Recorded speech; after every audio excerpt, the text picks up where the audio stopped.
நிறைய பேர் ஒமேகா 3 ரொம்ப நல்லதும்பாங்க. அதே மாதிரி நிறைய அட்வர்டைஸ்மெண்ட்லேயும் ஒமேகா 3 பற்றி பேசிப்பாங்க.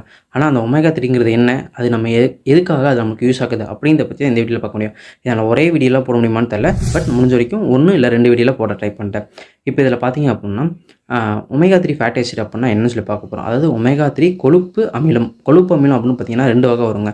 ஒன்று சேச்சுரேட்டட் ஃபேட்டி ஆசிட், இன்னொன்று அன்சாச்சுரேட்டட் ஃபேட்டி ஆசிட். அது என்ன சொல்லுவாங்க அப்படின்னா நிறைய உற்ற கொழுப்பு அமிலம், நிறைய உடாத கொழுப்பு அமிலம் அப்படின்னு சொல்லி 2ஆக பிரிப்பாங்க.